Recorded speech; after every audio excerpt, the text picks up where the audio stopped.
আসসালামু আলাইকুম বুয়ারা ভাইজানরা। আইজ মুই আমনেগো জম্মের মজার একখান সেমাই দিয়ে পুডিং রেসিপি শেয়ার করবো। আপনারা এখন মনে মনে কইতেছেন যে হেডা আবার কেমনে? তা হেডা যদি কেমনে হেডে যদি দেখতে হয় তো থাকতে হইবে মোর লাগে। তো চলেন শুরু করি।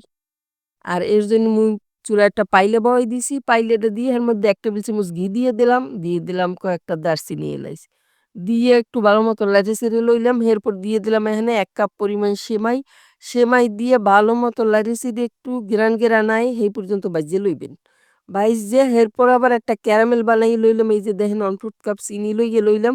এর মধ্যে সামান্য পরিমাণে পানি দিয়ে একবারে থুইয়ে দেবেন। যখন দেখবেন লাল, লাল হয়ে গেছে এই পর্যায়ে ভালো মতো নেড়ে-চেড়ে গুড্ডে লইবেন। এই যে দেখেন সুন্দর একটা কালার হয়ে গেছে। এখন যে বাটিটার মধ্যে আপনারা পুডিংটা জমাইবেন সেইটার মধ্যে দিয়ে লাড়িয়ে-চাড়িয়ে সব জায়গায় লাগাইয়া এক সাইডে রাইখা দেবেন জমানের জন্য। এটা যেন একটু ভালোভাবে জমে, শক্ত হয়। এরপর দেখেন মুই ২ টা আন্ডা লইলাম এখানে। আন্ডা ২ টার মধ্যে দিয়ে দিলাম ১/২ কাপ চিনি, দিয়ে দিলাম সামান্য পরিমাণে লবণ আর ভ্যানিলা এসেন্স কয়েক ফোঁটা। আপনারা চাইলে এখানে এলাইচের গুঁড়োও দিয়ে দিতে পারেন। দিয়ে একটা কাঁটার চামচ দিয়ে গুড্ডে লইবেন ভালোমতো। যেন চিনিটা গইল্যা যায়। এরপর একপাশে সরাইয়ে থুইয়া একটু সেঁককে লইবেন। এই যে দেখেন সেঁককে লইতেছি এর মধ্যে যে সাদা, সাদা অংশগুলা সেগুলো হালাই দিবেন। সেগুলো কিন্তু আর এই পুডিং এর মধ্যে দিয়ে দেবেন না। আর এই যে দেখেন এর মধ্যে দিয়ে দিলাম ১ কাপ পরিমাণে ঘন দুধ। দিয়া ভালো মতো লাগাই-চাড়াই লইলাম একটা চামচ দিয়া। এটাও সাইডে সরাইয়া মুই এই যে ক্যারামেলটা বানাইলাম এটা দেখেন শক্ত হয়ে গেছে। এখন এর মধ্যে দিয়ে দিতেছি সেমাই। আর সেমাইয়ের পরিমাণটা হরবেন কি আপনারা? আপনারা যে বাটিতে লইবেন সেই বাটির অর্ধেক পরিমাণ যেন ভরে। এইরকম পরিমাণে সেমাই দিবেন আর সেই অনুযায়ী দুধের পরিমাণও দিয়ে দেবেন। দিয়ে একটু এই যে দেখেন সমান বানাইয়া লইতেছি। সমান-টমান বানাইয়া এরপর এর মধ্যে দিয়ে দিমু ওই যে ডিম আর দুধ গুলিয়ে রাখছিলাম সেইডা। একটু সেঁককে দিয়েন। সেঁককে দিলে পুডিংটা আরকি ভালো হয়।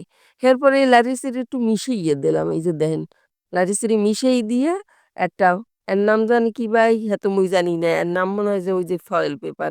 সেইটা দিয়ে ঢাইক্কা দিলাম যাই হোক। এরপর একটা পাইলে বহাই দিয়ে একটা এই যে স্ট্যান্ড দিয়ে দিলাম, গরম পানি দিয়ে দিলাম। এখন মুই এইডারে মিডিয়াম লো হিটে ১৫ হইতে ২০ মিনিট রাইন দিলাম। আসলে রান্দার সময়টা হইছে কি আমনেগো এই পুডিং এর সাইজটা অনুযায়ী রান্দার সময়টা লাগবে। এই যে দেখেন মোর ১৫-২০ মিনিট হয়ে গেছে। মুই একটু এটা উঠাইয়া দেখকে চেক করে লই যে মোর এটা রান্দা হইলো কিনা। এই যে দেখেন একটা টুথপিক লইয়া লইছি।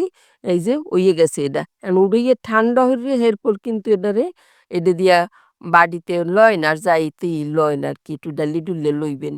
এই ছাড়াই লইছি ৫ টা। এখন এই ডাইল্লে দেখাই দিমু আপনাকে যে কেমন হইছে। আর আপনারা কেডা কোথায় দিয়ে মোর ভিডিওটা দেখেন সেটা অবশ্যই কমেন্ট করে জানাইবেন। এই যে দেখেন সুন্দর একটা সেমাইয়ের পুডিং এইখানে রান্দা হয়ে গেছে মোর। মুই একটু কাইট্টেও দেখাই দিমু আপনাকে এর মধ্যে এটা কেমন হইছে। এই যে একেবারে জম্মের সুন্দর দেখায় কিন্তু আর খাইতেও জম্মের মজা। আশা করি আসবে এই সেমাইয়ের পুডিং খান আপনাকে জম্মের ভাল লাগছে। ভাল লাগলে বেশি, বেশি শেয়ার করে দিবেন। সবাই ভালো থাকবেন। আল্লাহ হাফেজ।